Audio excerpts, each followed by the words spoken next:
You're listening to Parasearch Radio. News, views and reviews from the world of the paranormal from across the UK and beyond. Find us on Facebook, Twitter and the World Wide Web. The views and opinions expressed by presenters and guests are their own and do not necessarily reflect the official policy or position of Parasearch Radio or their affiliates and sponsors. Listener discretion is advised. It's Monday evening, and you're listening to Joe and Gemma on the Supernaturelle Show.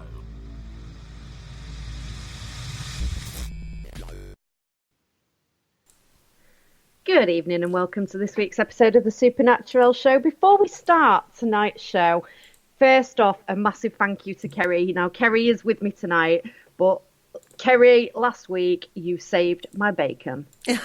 So thank you so much for that. I know you said in your live that I wasn't in the UK, and I did completely lose signal, which was an absolute nightmare, which left poor Ashley waffling. Mm-hmm.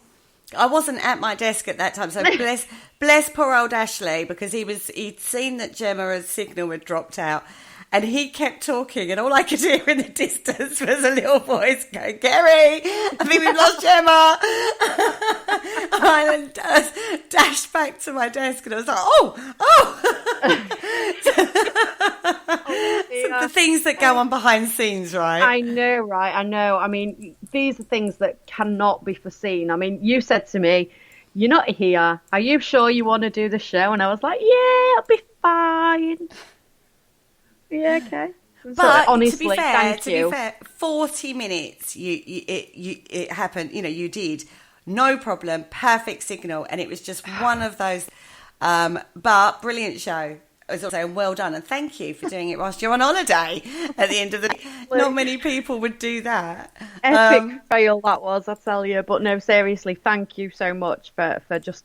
Luckily, I mean, this is the absolute bonus. What a lot of people don't realise is you are in the studio most nights. So even if we do drop, you are still there to pick up the pieces, so to speak. So hopefully, if it's not me causing the pieces.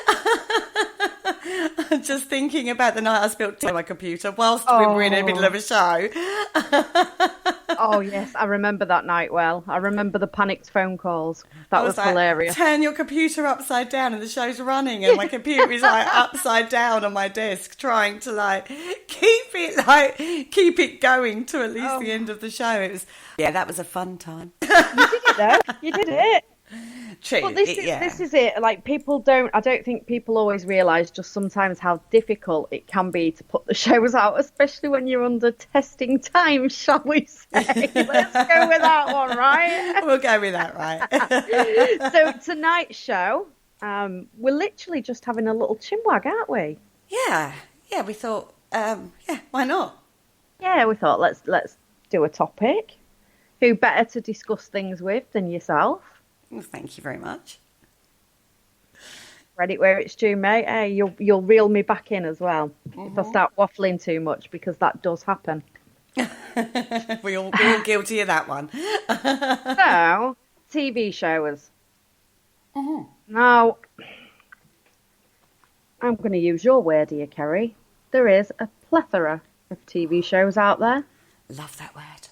I know, right? It's such a cool word. Come from Most Haunted, funny enough. What was that? I'm losing signal again.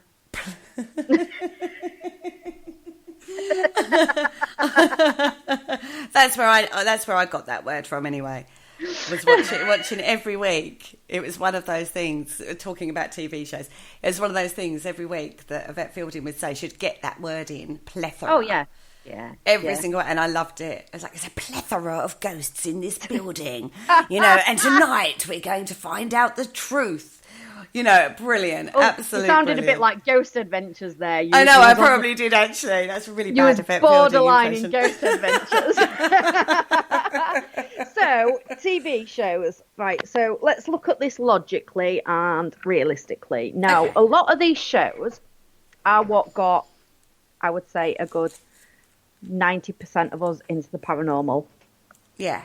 I would go with that. Would you agree with that? Yeah, I would. I mean, that's where I started in regards to the paranormal investigation side, the ghost hunting side of things. Yeah, definitely. Yeah, me too. I mean, don't get me wrong, I'd always been interested. There'd always been that niggle, what if? But it was seeing these shows that gave me that push, if you like, to go out and experience it for myself. So I'm not going to knock or slay any TV show during nights, because that's not what it's about, but it is a discussion about the shows and the evidence that's being put out there for people to see. Now, we've had this conversation so many times before, Kerry, because we've had the conversation about how we got into the paranormal, etc. And it just brings us straight back to the very beginning, orbs, right? Yeah. But sitting there so put yourself back in those days. I wasn't investigating, I wasn't going out. So what those shows did for me was firstly show that you can do it. Yeah. Right? That it's an accessible thing. You can do it. And I have to say, off the back of the TV shows, events companies started popping up offering this kind of experience. So it becomes accessible. Yeah. And there's a plethora of those as well. Exactly. Wait, the plethora could be a word of the evening, everybody, so I'm saying. So it kind of, you want to, you've got a TV show, it's giving you like the, oh my gods, and oh my gods, and oh my gods, and hide behind a cushion kind of moment. Exactly. You kind of want to live that. Yeah, you want to live that. Yeah, without a doubt. Yeah, you want to become those people that are on TV, right? Exactly. In a fashion. Maybe not literally become those people, but... So it starts with no knowledge, basically. The fact that you can actually go out and do this. Then they're showing you, air quote, evidence. Like orbs. Yep. I mean, the first series of Most Haunted, it was all orb activity. Oh, so many, it's unreal. But occasionally what would happen is they would go, we've looked at this and it's actually a spider. I remember one episode they had actually debunked that orb that they caught because it was a spider. You know what I mean? So they started to introduce they started to introduce the idea that you could have another explanation for it. I mean, obviously you had Kieran O'Keefe doing a parapsychology bit at the end and stuff like that. And how many times, again, it becomes a standing joke because the parapsychologist is going to say, it's not really evidence of the paranormal. Yeah, exactly. But that concept still stands. Yeah. With the parapsychologist. That still stands. That still happens even today. So it's almost like they've not progressed.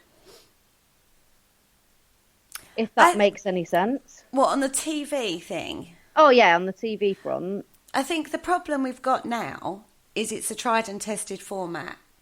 It works. It gets viewers in. It gets watchers, people who watch these programmes will watch something with the same format.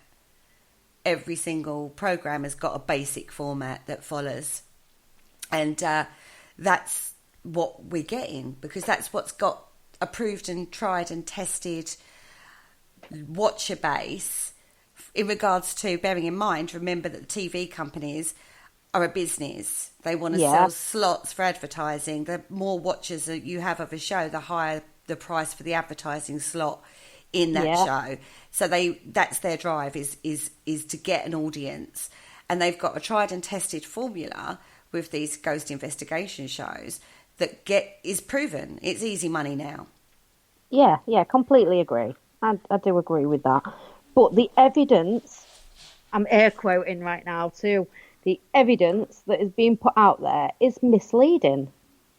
In some cases it is misleading, but it should, if you're really that interested in the field, I think what it does is it makes you think why. You know, we always talk about the why, and I think that's what it does. So for me, when they started, say going back, this is to the orb factor, I now know what that is. I didn't know back then. I was just going, oh my God, did you see the big orb thing? Well, it's a ghost manifestation, isn't it? I'm sorry to break this to you, darling, but no, it's not. What? I know, right? You have got to be kidding me. Spoiler alert, everybody. No, I completely agree. You know, a lot of the times, orbs is dust, airborne particles, insects. All sorts of things, even camera anomalies can come Yeah, out like that. Camera flare. And because you've got so much scientifically backed up proof of what that phenomena is, there is so right. See, this is something that's come up recently. Somebody was saying that when you've got so much evidence stacked up in regards to proving psychic ability, then there's got to be something to it. We don't know what it is, but because there's so much of it, there must be something, right? So you've got to look at it in the other way too. You've got to look at it in that there is so much scientific proof backing up the fact that orbs are not anything other than some rational explanation. You've got to then go, you have to discount that that as being that. Does that make sense? It does. You to can't me. discount psychic ability because of the evidence that's we're using the term evidence very loosely because the situations that have come up regarding that, you know, there's something there. But when you go to the other extreme as well, you can't just say, well, because of the evidence stacking up for psychic ability, I'm going to then discount the scientific research that's been done on orbs. Do you know what I mean? It's like, come on now. You know, you've got to keep it balanced and you've got to learn. And I think that's what these shows do is, if you are in the paranormal, surely you'll start questioning, particularly when you have got the parapsychologist sitting there saying, well, you know, we wouldn't necessarily look at that as paranormal activity. And I've always said it's very subjective, any evidence that's put out there by anybody. It's very dependent on, obviously, time, location, people that are involved.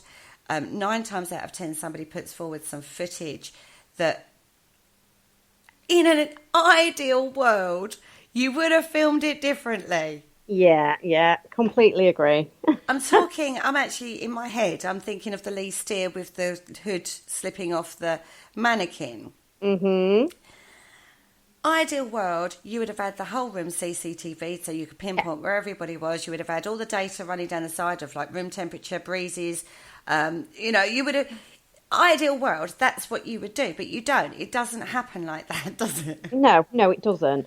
And like you said, you know, we're not discounting anything. No, we wasn't there. We didn't see it firsthand. So you know, we can't really pass judgment as such on that. But we all we are doing is just giving our opinions on such matters. Yeah. And it can be difficult. I mean, we've all been there, right? We've all had some form of activity happen. Yeah. And then somebody's come along and tried to discount it. But because you was there and you see it, you felt it, you heard it, whatever, you will argue it till the death, right? Yeah, because you felt that, like you lived that moment. Because that was your personal experience. Exactly. But this is what's happening on TV shows. What they're putting forward is the experiences they've had under their knowledge base at the time in a location. So you have to look at it just as discerningly as you would. Just because it's come from a TV show and it's got better camera angles and stuff like that. It's also, you've got to remember, every single time they go out, they get some form of activity. I know, right? How lucky are they? Mate, I want to be a part of a TV show because they come out to play for the cameras, clearly. You know, and I'm sitting there in a cold, dark room for night after night after night, freezing my little tootsies off and not getting a bang or a rap or a K2 hit even. Oh dear, I did wonder where you was going with that one, if I'm totally honest. But again, like this, it brings it straight back, right? Okay, so TV shows and the equipment that they're using. Now, this has been really bugging me now for a very, very long time. You get people saying, are you ready for this? You know where I'm going. I'm looking for environmental changes and this piece of equipment is going to tell me that. Okay, how is that piece of equipment going to tell you what environmental changes are happening? How is it measuring it? And what exactly are you looking for in these environmental changes? can many people answer this, or are they taking each hit as on face value and not really knowing their equipment? I know a lot of teams work with a lot of tech and actually do know what their equipment does. I suppose my perspective on this would be, you've got all that knowledge. Yep. Surely then, to make a stronger evidential case for activity you're experiencing, you would be logging data throughout the evening. I know this goes into the data collection, because then you can start to see patterns. And Exactly. if you can start to see patterns, you can then start looking at possible other environmental factors that you may not have thought of. I recall going to a location once, and all evening at a specific time we were getting a hit. Now, logically, you're going to go, there's obviously some kind of repeat cycle that hits at an hour, for example. Or there's a train that goes through on that time, at that time, or a flight, or there's something. That's what that would indicate to me. Yeah. If I was doing that and, say, running the environmental data alongside, say, a spiritual experiment, and you were getting hits all the way through while you're doing that spiritual experiment, but nothing either side, that would then lead me to believe that possibly it was the people's creating that effect on the environment, possibly. Right? Yeah. So if you're data collecting throughout the evening, which is regular baseline tests, that's noting every blip and flip on your millimeter or whatever it is that you're doing, know what your tech is doing and utilise that so you can build up a picture of what the investigation is, rather than doing one baseline test at the beginning of the evening and think, hey, you've got it covered. It's gone above the baseline test at 7 o'clock this evening. That's done right. You know, that's where I come from on an investigation, but it depends on the type of investigation you're doing, right? Well, again, a lot of people didn't really do baseline tests until Ghost Adventures and X Marks the Spot. X marks the spot. I'm going to put this piece of equipment there and a lock-off camera, and we're going to watch that for the night. You know, that wasn't around until a TV program put that forward. But that's a good idea. That's not a bad idea. I don't argue that one at all. And I don't think anybody can argue that one, because, again, like you said, you know, when it comes to recording your data, you should be doing it on a regular basis throughout the evening. If you've got a spot on the floor that you can identify where it is, and you're not just guesstimating, because guesstimating is not going to give you an exact reading, then that's where the difference is. Yeah. But I don't know if you're seeing the chat room, Gemma. But I that's where I just cut off, because I was just reading some of the comments in the chat room. Yeah, I'm not very good at multitasking. Because as Carl says, that's where data loggers come into play. That actually is going to do the job for you. Do you know what I mean? But how many people actually own data loggers? They don't. But it could actually replace every piece of tech that you've got. Without a doubt. In your thing. And actually, if you cover the location with data loggers, I would love to have just one data logger, if I'm honest. I know, but you could. I mean, that is for me a possibility of being able to record data throughout the evening without you having to stand there and physically do it. You know, old styley. You know, that is a phenomenal piece of kit. Do you know what I mean? For my purposes, I just set it up and walk away, and it's going to record all the temperature changes, all the EMF changes, all the other stuff that it does, because I'm not a tech person, so I mean, I'm trying to talk stuff. Yeah, great, do that. It's going to record data all night. Brilliant. You was doing so well there. You was doing so well. I was impressed. I can blag it to a point. But that is, I agree with you, Carl. That is where data loggers come into their own. To my knowledge, now bearing in mind I don't really watch these programs anymore. To my knowledge, that hasn't been showcased on a TV program, has it? Not as far as I'm aware either. No. And yet, actually, I think that's quite a fantastic piece of kit. Well, it's better than most of the stuff that you've got out there. I mean, you've got EMF meters galore, right? We've got so many different items that measure EMF. But again, where is the scientific proof that there's a fluctuation in EMF when a spirit is near? But I think you're missing the point, particularly for TV shows, right? If you want to do a serious investigation, then yeah, you want the data loggers, you want that kind of tech in. If you're just going out for a thrill factor or a TV show, it's sensationalism. Oh my God, we're having a conversation on a K2 meter. The lights are going to red every time I ask a question or whatever. Do you know what I mean? It's that sensationalism, and that's what's driving the TV shows. And if you're an events company, that's the kind of thing that you're going to do because you've got guests that haven't got a clue and want the TV experience. So I think it does depend. That's not the real experience. No, but that's what that's where the money is, though. Not being funny, everybody. You want to make money. That's what you've got to give the people because that's what they want. They want the TV experience. But doesn't that just make a mockery of the paranormal field? No, because let's not just forget, we're not just talking about ghosts here. You said it earlier in the live, Kerry. Paranormal is an umbrella term for a plethora. But at the end of the day, we all started somewhere. That's where I started. I started going out on a public investigation to get that experience. I've been watching on the most haunted programmes for years. Do you know what I mean? That's where I started. Yes, I'd come from a spiritual background and then I had the opportunity to move into it. But brilliant. Do you know what I mean? It was a great experience. And then I went, it's why? A great experience, but then you progressed and you said, why?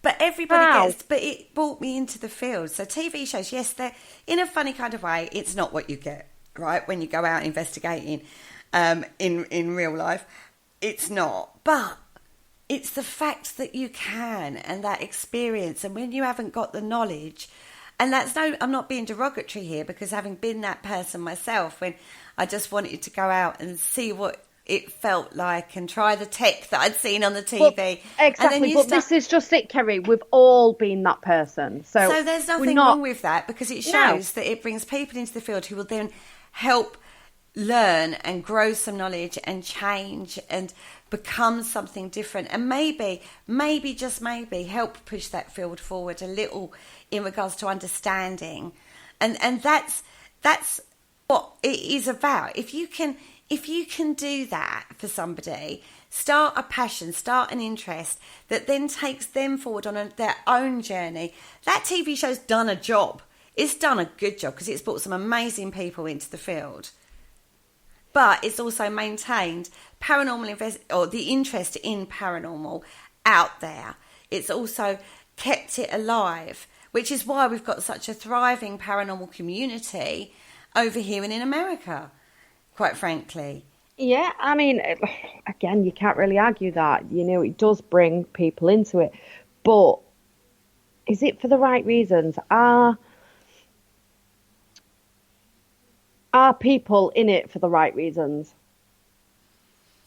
Which does concern me a lot of time. And I know that, you know, you've just said it, you know, it is all about sensationalism when it comes to the TV shows, films. Again, films, we can't miss out the films. I mean, how many times have we seen a horror movie and then spoke after watching it and gone, what on earth was that about? Conjuring comes to mind on that one. But I tell you something, that's another thing. With something like a film, right? If you've got any form of common sense, you know it's a film. But again, right, how freaking amazing would it be if we had one of them zapper things for ghosts? That would be cool, right? From Ghostbusters. You know, it led me to learn more about the Enfield haunting in regards to The Conjuring. I knew when I watched that film, I did laugh a lot. I'm not a horror movie person, and I laughed because I know the case. Exactly. But it did bring that case back into the fore. So people start looking at that case possibly off the back of watching a show, and then they'll go, "Oh, that's not quite how I thought it happened," because and oh, hang on, actually, and then it brings you into the, oh, hang on a second, Guy Leon Playfair, Maurice Grosse, Yeah. SPR. Let's look at that. Maybe read the book on the case. Do you know what I mean? It's a progression. So see these media things as sensationalism, stories, and then take it further. And I'm going to refer to the Amanda Sparrow too, because papers are no different. In fact, the ghost thing is actually on daytime TV and in newspapers and magazines. It's quite a thing at the moment, right? Love a ghost story. Mm-hmm. Amanda Sparrow being case in question. Another one, Amethyst Realm. They hit the last couple of years. Those stories are coming out. But what an interesting discussion that comes off the back of that. You were lucky enough to talk to Amanda and look at it from a non-sensationalised view. Let's look at the story. Let's go to the horse's mouth and break it down. Yes, me and you and the other presenters are in a pretty nice position where we get access to these people, or push ourselves to get in touch with these people, and we are able to have that opportunity to talk to them. But that's why I like doing radio, because it does bring that whole thing to everybody. You know what I mean? Where we're not sensationalising anything. We're trying to break it down. We're trying to understand. We're bringing different concepts. We're covering every area of the paranormal. I mean... okay, so let's talk about... okay, this is something recent. We watched Hellier. Yes, we did. Right? That led us to reading the Mothman prophecies. Yep. That led us down a little rabbit hole of conspiracy theory regarding UFO and whether or not UFOs have evolved themselves. A little rabbit hole. Yeah, it was quite a deep one, really, wasn't it, for a while? And then we was all having nightmares at one point. It's not quite done yet. Let's just put it that way. Oh, and then that has led on to noticing that references to poltergeist cases and ufology cases are seemingly, there seems to be, and this is early days, a link between it. Now, this isn't something new that Gemma and I came up with. This concept has been talked about by people like Guy Leon Playfair, by the guy who wrote the Mothman prophecies, and I can't remember his name. John... Keel. John Keel. Yes, thank you. Thank you. So I always, when going back to TV shows or going back to a film, for me, that will lead me on. That generally will lead me on to something. But does it for a lot of people? But if you look on... you see, I've had a break from social media as well recently, so I've had social media for my own benefit. And I've gone back on it today, was that a ghost in your house? I just heard a thud. Oh no, child upstairs. Sorry. No, that's not the ghost. We had that Sunday. Where was I going? What was I saying? Sorry. It's totally gone out my head. For you, in regards to pushing you forward, does it do it for everybody? Yeah. I've seen it so much on social media where people are discussing... We'll take a location, for example. Okay, so a haunted location. People are discussing? I can't speak either now. So people are discussing a haunted location that's got absolutely nothing to back it up. Yeah. Are you with me? Yeah, I'm with you. Yes. That's... a bone of contention, I would say, for me, because at least have a ghost story linked, and be able to put that forward, and then for me, see that I'm going to say it, for me, that would lead me down a level of research. That would take me further in research. However, if you've not got the original story to go off of, you've got nothing. Okay, so what if you have got... because we had this conversation recently. What if you have got the research and you have done your homework and you discover that said haunted location actually has nothing to back it up? What do we do in those instances? Do we call people out on it and then become a bully? No, because I tell you what it does. It becomes a fantastic psychological study of humans. Because what that does, if everyone's going in there and starting to experience something, but there's nothing that you can find out about the location, but people are having experiences and getting the same information and stuff like that, that could lead you down an area where you didn't realise and find out information. Or it could prove more of a psychological belief system thing going in. And because it's brand spanking new, you can then take it from the point of the nil point. Does that make sense? Yeah. And then you can move forward going, okay, so the very first team that went in there that published their results got this, and this. And then you could probably see an evolution of haunting from that point on a location that's got no history, nothing obvious to say it's haunted. Does that make sense? Exactly. I mean, classic example, right? East Drive. Okay. So that has a little bit of history to back up some form of a haunting. Minimal. Mm-hmm. But yet, because one person went in and A, B, and C happened, that got put out there for people to see, read, books, films. Then that hype feeds into the location. Mm-hmm. And then everybody gets a similar experience. Which I find fascinating in itself. Is it? You see, you find it fascinating. I find it damn right annoying. I'm not even going to try and sugarcoat it. I find it annoying, and it really, really winds me up because you can see that domino effect happening, and it's like, no, just no, stop it. Okay, well, see, I just find it. I think because it's an umbrella term for me, the paranormal is such an umbrella term. Things like the psychology going on behind things, that interests me.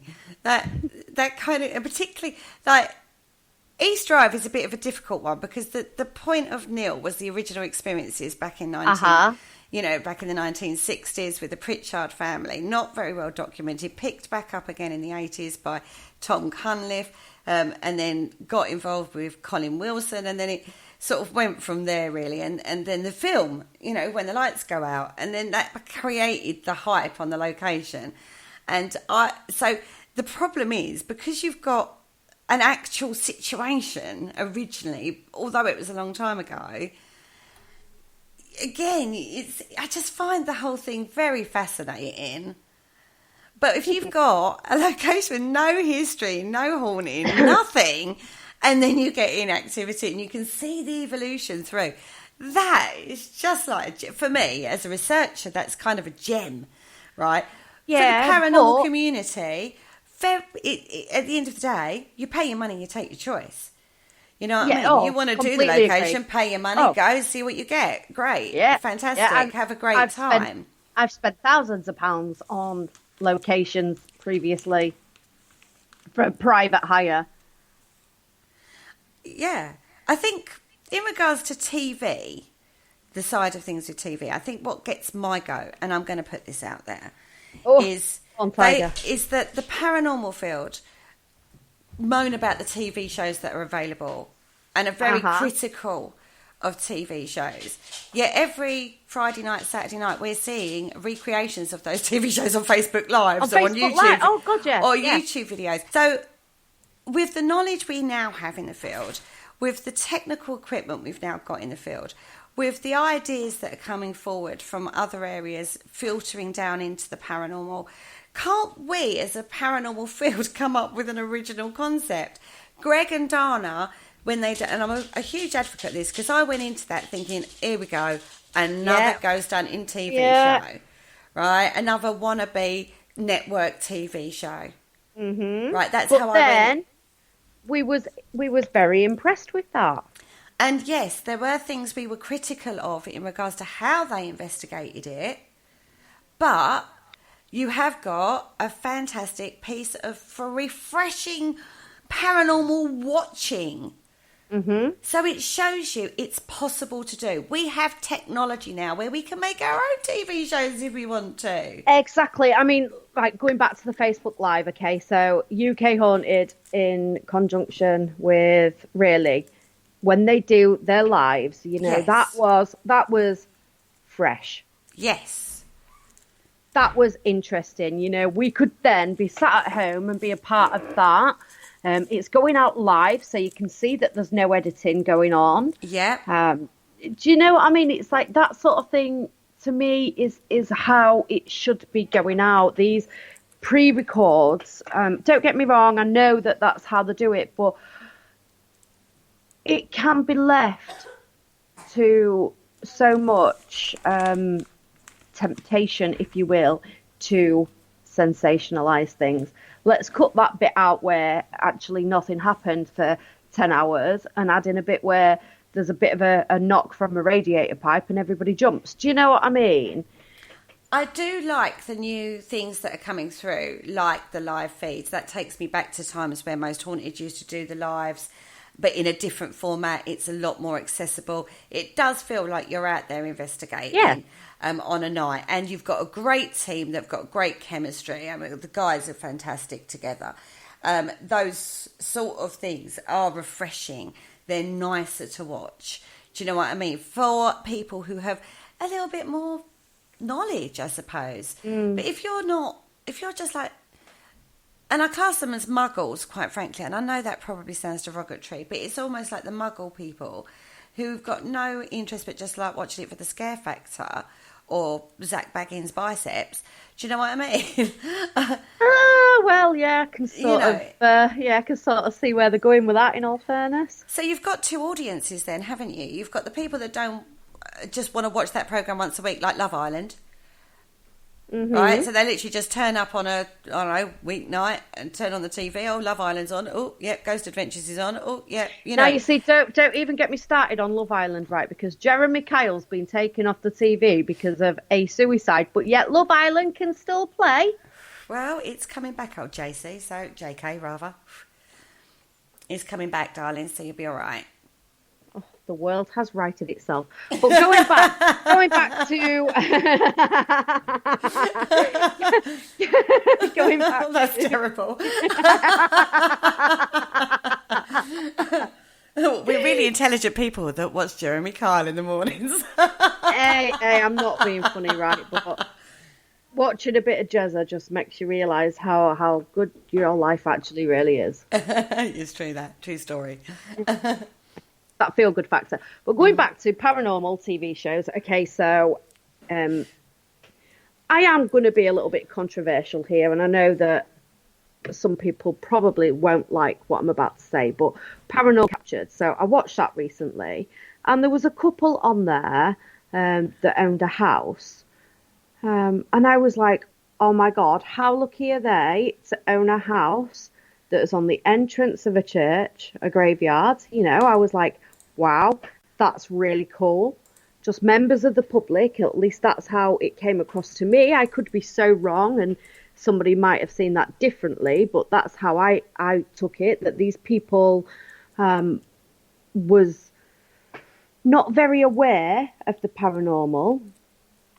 And they even put a post on Facebook like, these people are so lucky. It turns out they're paranormal investigators. Misleading. Why mislead people? Why would you not come on and say, we are paranormal investigators. We bought this house because, look at the location. It's a beautiful house. Why wouldn't you? Mm. And then when the option for this TV show came about, we thought, why not? We'll put ourselves forward for this. Why try and make out that you know nothing about paranormal investigating?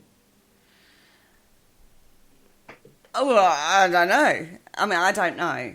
I sometimes think you don't always get to know the full picture on what's gone on. And no, TV, and again, and it's something else that bugs me. Because if it was live, we would know that, right? Not necessarily, because we see deception everywhere. Do you know what I mean? And also, I think you have to... Right, the problem is, at the moment, TV shows are actually not actually controlled by the people that are writing them and actually going there and doing it. They're actually controlled by the production, the editing team. And they'll play it to what fits their show's criteria. So I think that's an important factor. I would love to see the investigators actually being more involved in the production side of it. So they are more distinct. Yeah. I mean, MJ was talking the other week how some of the amazing evidence that they got got put out. and it wasn't Exactly. actually put out. But TV media is very, very selective. We go back to the Daily Mail. We read through that. Oh, did you say that? No. Well, That's I was not gonna how say- I said it. We know perfectly well that was not what was said, because I showed you the actual copy that was sent to me, not the copy that was put out. But Exactly, this is and we what even I'm did saying. a show on that to try and correct that, to try and say that's actually not what was said, and to actually highlight this about media in general. And they do this on everything, then- not just the paranormal. Okay, so I learnt my lesson from that and said, never again. Why are people not going, well, actually, you're not showing the true nature. You're not showing the true evidence that we captured. Why are people still doing it? Why Because are people it's still putting sales themselves advertising. forward for it? Because right, if we're going to evolve this, there's two ways we can hit it. Right, if TV Well, you is don't going have to to evolve, hit it. I mean, you don't have to be aggressive about it. I know. You know me, I like to do everything aggressive. So you can either do it yourself, go out there, do it yourself, right? And hope that it will get picked up and you maintain control under those circumstances, according to contracts. Yeah? Or you approach a TV show with a concept idea and then hope that you have good influence within that process. But sometimes you have to start, and then as the TV companies begin to trust you and your reputation grows and the show grows, you then start getting control over more things, more and more things. Well, MJ said when I spoke to her recently, and I asked her, I basically put her on the spot a little bit, didn't I? I asked her if there was anything coming up in the pipeline for a more serious side to the investigation.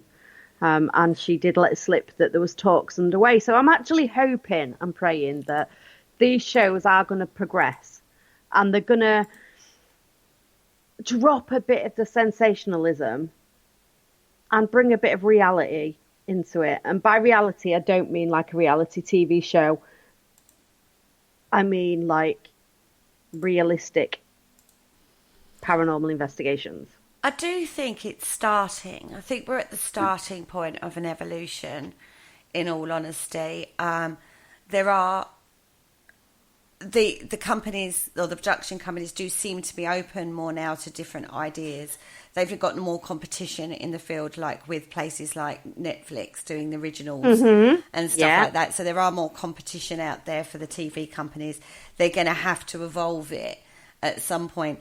And the players that are stepping forward into that realm now from the UK contingency are people that know what they're talking about, know what they're doing, and will hopefully guide it forward in a way that it's not. But I think because it's such a new avenue, their learning curve as well and their ideas are probably going to be, you'll see an evolution of that. And I hope that this is the start of a different kind of paranormal TV show. And if it isn't, then it's on the paranormal community to actually go out there and do it for themselves. Because we all have editing suites on our computers now. We all have cameras. We actually have all the technology. Yeah. It's just a learning process and actually evolving your own idea and being able to do it. And that is something that any team could do. They spend hours and hours going through footage. They spend hours doing filming. They do. It wouldn't take much to push somebody in the right direction to get a different. Just all I would say on that one is be careful you're not recreating something like Most Haunted or Well, Ghost Adventures or exactly something that's been done before. It's the last thing you want is to do a brand new TV show and it's not actually any different from the others. But evolve it yourselves. We have the knowledge as well. Let's bring that forward. It's even down to the experiments, that we've got so many, or we've got a plethora of experiments that are already widely known and used. Why aren't people mixing them up a little bit and experimenting and making it their own? Now, I know some people do. I was going to say, I think there's this because I kind of think it's like this, right? People are doing it. I think people, when they go out investigating, are actually doing that. And then not telling people that bit because they think the bit that everybody wants to see is something different. Or because they've evolved that experiment themselves. It's like, right, okay. So it's like when you write a blog, Gem, right? You sit there, you pour sweat and tears and you do your blog and you then... And then delete it, in my case. Or in your case, yes, you just delete it by accident. Or you put that moment where you go, publish it, put it out there. And you're sort of waiting for the hit. I think that's the problem, is people are putting out what's safe. Yeah, now you see, I can take that. I can understand that. Because I think people are out there doing the experiments and trying and trying to evolve things and do things in a different way. I just think maybe... we went through a period in the field of very secret. Nobody would tell anybody anything. Oh. Right? See, that's something else that drives me mad. Went on an experiment last night, got some amazing footage. Oh, lovely. What footage did you get? Oh, I can't tell you that. It's mine. Oh, what was the experiment? Well, I can't tell you that. It's mine. That we did go through that, but I think we're coming off the back of that. I think more teams are starting to talk to one another. I do think the paranormal field is starting to reach out to each other and work in collaboration with each other. I'm starting to see that a lot. I'm seeing a lot of conventions popping up these days, which is brilliant. There seems to be a lot of those going on, and everybody's mentioning para-unity. Now that's something else that winds me up because it's always para-unity when it suits. I'm very controversial tonight, aren't I? Oh, but dear. It's true. It's very true. It's para-unity for as long as it suits people. I stand by that statement. That is my opinion, and I would say probably 75% of people would agree with that. Para-unity only stands for as and when people want it to. The minute they're not interested. Of the term. No, you see, exactly, me neither. It winds me up.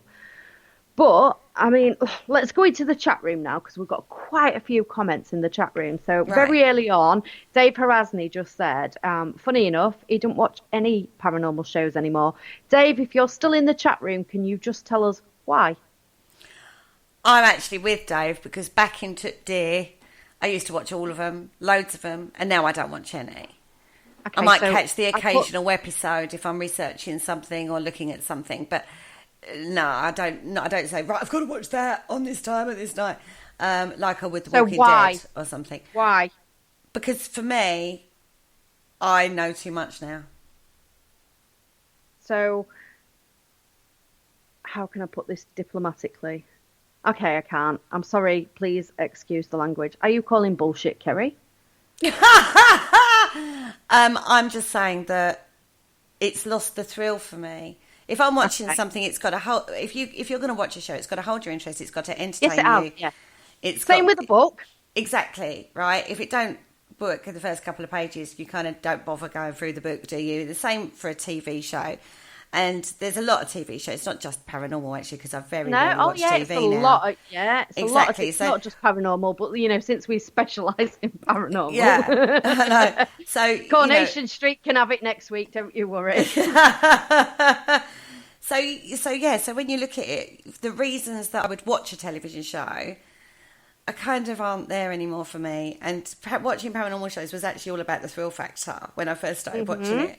And because I don't get that now. I don't get that from TV shows now. I get that from finding out a piece of information that links into a top. Oh my God, I've gone so sad, everybody. No, you see, I'm with you. I totally understand that. So Paul has said that he thinks TV shows, some people look at those and then take it at face value.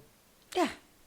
Yeah, completely agree. Totally, yeah. And then they go and do that style of ghost hunt and then become ghost hunters and call themselves paranormal investigators. I can understand that, though, because when you can't first go argue out... that statement. No, I can't argue that. But I also think that you go out ghost hunting because of a TV show or something like that, but then you learn more. And because you learn more and you know what the TV shows are for what they are, you are then a step beyond that. Yeah. Which brings us into something else that Paul said. However, saying that, for the amount of decent teams out there, there is a serious lack of guidance on how to investigate and produce a good case for activity. I disagree with that. You see, I can understand what Paul's saying. Don't get me wrong. A part of me disagrees because there is so many bits of information and guidances out there that give you really good understanding on what is needed to document a full case from beginning to end. All you have to do is research. But again, we go back to what you want in your investigation. Yeah, true. You know, if you're going to go, if you had a full-blown case study, like a private case, then yeah, hell yeah, you've got to follow guidelines and know how to investigate and build up a case and know what information you need to be looking for and recording and stuff like that. But if you're just going out on a Friday and a Saturday night, then, you know, is it a proper investigation? Well, it pretty much goes into what Carl's said in the chat room. He said this is where paranormal pop cultures comes in. As the TV shows have changed over the years, as people viewing have changed, you go from the early days to the reality TV of nowadays. And that winds me up. For what reason? Because it's that, if you want to call bullshit, that is bullshit. Right, I'm so sorry, everybody. The reality TV, now I'm a big Big Brother fan. I love that psychological experiment. Well, back in the day, this is, when it first started. Fantastic experiment, right? Yeah, great fun. Watching everybody's do their teeth in the morning is riveting. But,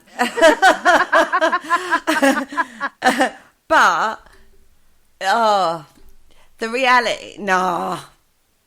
And actually, and I'm going to say this, I have been very upset by certain people in the field that I feel sold out to do a TV show in the reality TV show forum.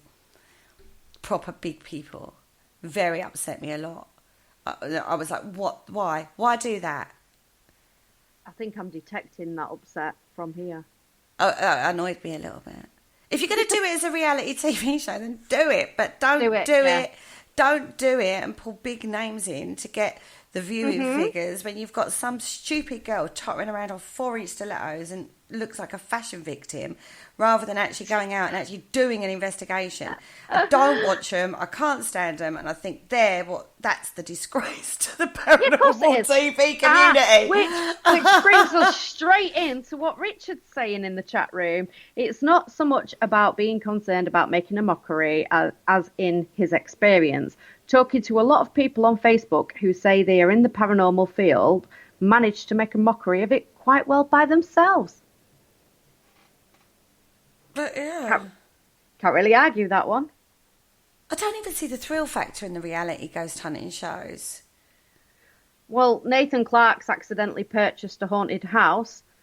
Accidentally? Yeah, apparently it's in the Bahamas. Sweet. Let's go. Yeah, I want to investigate that one. Can we have it for free, Nathan? Dave Harasny wants to know what would be your ideal paranormal team, Kerry. Oh, God.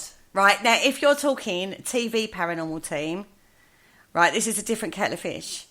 Right, we could go really silly with this. You've got to have a vet for the scream factor. Oh, God, no, I thought it was going to be serious. I think he means an No. actual serious team. Are you just going to go there? Oh no, you got to go TV. We're talking TV shows. So let's make our ultimate TV paranormal investigation team. Okay, let's do this then. So you've got Yvette in there. Scream factor, get the adrenaline going, get you all pumping. You won't get tired with Yvette around. That's all I'm saying. Okay. Okay, so we've got Yvette. Who else would have? We've got to have Zach for his biceps and demon factor. That would set Yvette off beautiful.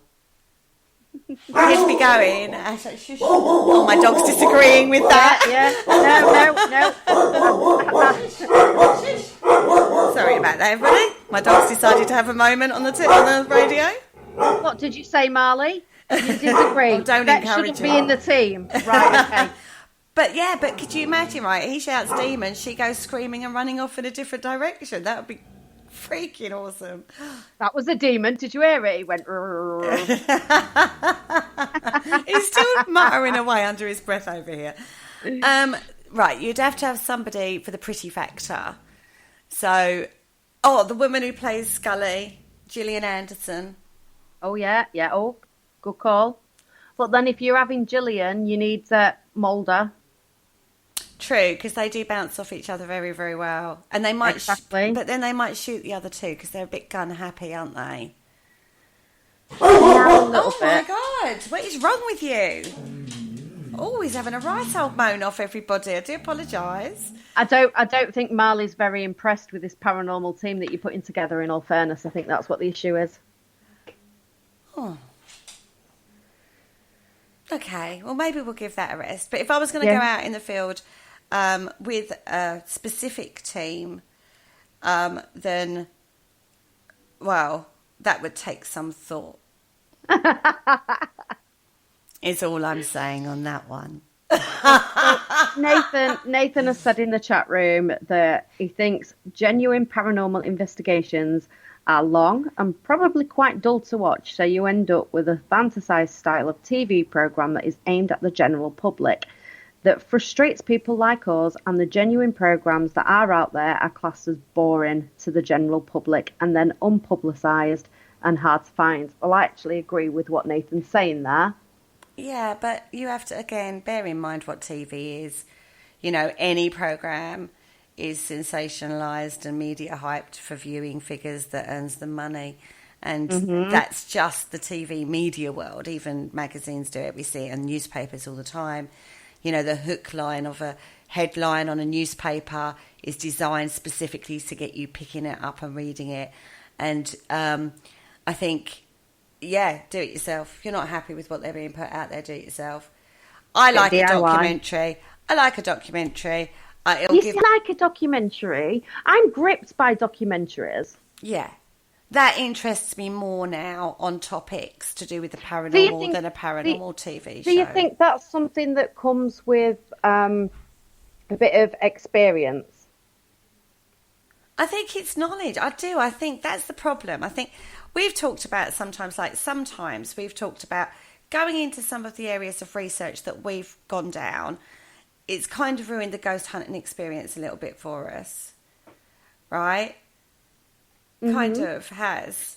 I'm so sorry, Kerry. Kerry can see me. I'm sat here laughing, and because Paul in the chat room has just said that he'd have himself, Sarah Michelle Gellar, Scarlett Johansson, and the Miami Dolphin cheerleader. Oh, bless him. Aim high, Paul. Aim high. That's actually quite a big team if you're looking at the entire Miami Dolphin cheerleaders. And they're all women, notice everybody. Oh, God, I'm so sorry. I just happened to look down, catch the chat room, and then just lost it. I am so, so sorry. Dave Harasny's got back to us, and he said that he doesn't watch the TV shows because, A, they're not real, and he knows firsthand what happens on investigations. Gonna say it's all hyped up and fakery has spoiled it. Yeah. But that's because you know. That's the only thing. It's because you know. When Most Haunted did the ghost on the stairs thing, the entire paranormal community explained that. That's Stuart. That was the Stuart ghost, the Stuart ghost, we'll call it, on the stairwell. The whole paranormal community called that out and explained that within 24 hours of that going live. Oh, right? yeah. And many people asked the Most Haunted team for the original footage for peer review. Mm-hmm. Right? And that didn't happen, obviously. Obviously, because, but it went viral around like the ghost watchers. We'll call them ghost watcher community. They loved that. But the paranormal team are sitting there going, I know, I'm reading that too. I love the fact that on Parasearch we have an interactive chat room, but sometimes I know, right? You wish you couldn't see what's in there, right? Going back to the Miami Dolphin team, for anybody who's listening and not seeing the chat room, David said he know who he'd shoot, and Nathan was like, he'd watch that one with Paul. He'd watch Paul do that investigation. I don't know, there's been some strange concepts for TV shows over the years, like Naked Paranormal Investigating. I can't remember what the programme was called, but they did that in the nude. A ghost asylum, I think, we're doing ghost traps with crystals and copper and stuff like that. With like, okay, right. So there have been interesting concepts out there, but I think the general paranormal investigation team have more knowledge now, and learning more knowledge as time goes on, and it becomes monotonous.